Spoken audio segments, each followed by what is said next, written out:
Baik Bu. Assalamualaikum warahmatullahi wabarakatuh. Waalaikumsalam warahmatullahi wabarakatuh. Oke Bu, terima kasih atas waktu dan kesediaannya. Jadi pada kesempatan ini saya ingin mohon izin kepada Ibu untuk melakukan interview. Ya, silakan. Jadi ada semacam kasus yang terjadi di salah satu kelas. Jadi dalam hal ini saya minta Ibu untuk menanggapi kasus tersebut selaku Ibu sebagai seseorang yang akan mengambil suatu keputusan pada kasus tersebut. Jadi kasusnya ilustrasinya seperti ini Bu. Ada seorang guru, katakanlah namanya Bu Tati. Beliau ini mengajar di kelas 5. Beliau terkenal sangat tegas dan disiplin ketika menerapkan peraturan dan kesepakatan kelas yang telah dibuat bersama di kelas-kelasnya. Nah untuk itu pada kasus ini ada seorang siswa yang terlihat menangis di depan kelasnya Ibu Tati, yang saya tahu adalah siswa beliau. Jadi anak ini menangis padahal teman-teman lain asik belajar. Jadi dia menangis di bawah terik matahari lagi di depan kelas. Nah kira-kira menurut Ibu, ketika Ibu menemui masalah ini, apa yang akan Ibu lakukan pertama kali? Ya, terima kasih. Assalamualaikum warahmatullahi wabarakatuh. Waalaikumsalam. Mungkin di sini kalau menurut pendapat saya, setelah saya lihat anak tersebut menangis di terik, Ya. jadi langkah awal saya itu saya datangi Ibu Tati. Di saat itu Ibu Tati sedang mengajar. Ya. Sementara saya lihat anak-anak yang dia ajar itu sebagian anak-anak itu fokus ke temannya yang ada di luar.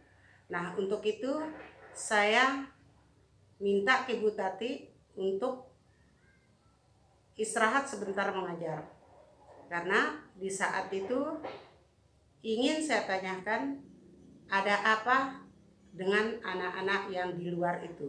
Mohon maaf saya potong dulu ya. Jadi ceritanya Ibu melakukan instruksi nih kepada Ibu Iya, Tati. betul. Jadi mengajak Ibu Tati berhenti sejenak mengajarnya. Iya. Oke Bu. Terus selanjutnya? Nah, kemudian di saat itu saya datang ke Ibu Tati, saya ingin menanyakan hal apa yang membuat anak itu sehingga dihukum di luar sana, atau boleh dikatakan kemungkinan di situ sudah ada kesepakatan awal atau kesepakatan kelas.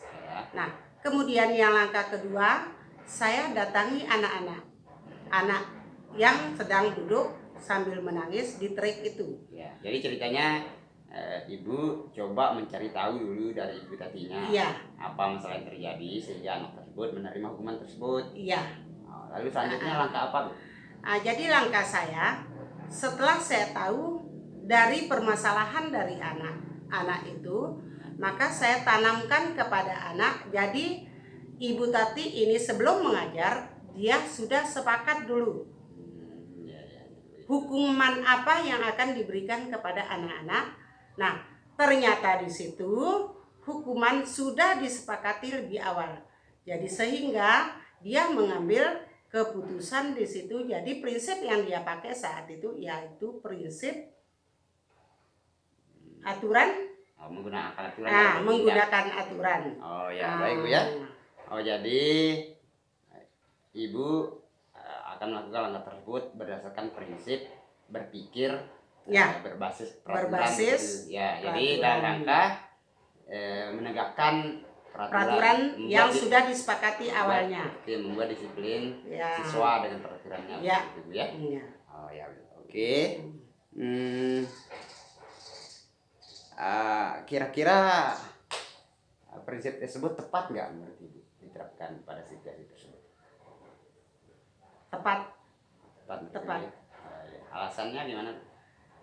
Karena karena itu merupakan hasil kesepakatan awal dari sudah mengambil keputusan, misalnya kita sebelum mengajar sudah kita sepakat, mari kita mengambil sebelum Bu Guru mengajar, ini Bu Tati ini mengajar sudah mengambil keputusan lebih awal bersama anak-anak di situ musyawarah, keputusan apa, hukuman apa atau efek jerah apa yang akan diterapkan dalam kita mengajar nanti. Oh ya, jadi ceritanya Ibu Tati bersama siswa telah membuat kesepakatan kelas yang disepakati bersama tentang aturan yang akan dilaksanakan di kelas dan apa akibat dan konsekuensi jika melanggarnya. Iya, begitu. Oh, pantas. Oke, Bu. Terus dari prinsip yang Ibu terapkan, apa yang menarik buat Ibu? Yang saya menarik di situ supaya kita bisa komitmen dengan peraturan yang kita buat. Di situ kita belajar disiplin dengan peraturan yang kita buat sendiri. Nah, itu yang saya salut di saat kita membuat peraturan itu merupakan hasil kesepakatan bersama itu.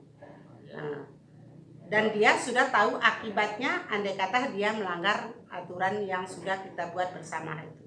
Ya, berarti sebelumnya sudah anak-anak paham Bu ya bahwa ketika melanggar poin A misalnya maka akibatnya akan menjadi seperti ini. Nah, berarti sebab akibat di situ sudah jalan. Sudah jelas Bu. Sudah jalan. Baik Bu, terima kasih atas waktunya. Karena mungkin sengaja ini saya ajak Ibu untuk berdiskusi masalah ini, siapa tahu kedepannya saya akan menemukan masalah yang sama agar ada acuan saya menerapkan prinsip yang sama pada kasus ini. Terima kasih Bu. Sama-sama. Assalamualaikum warahmatullahi wabarakatuh. Waalaikumsalam.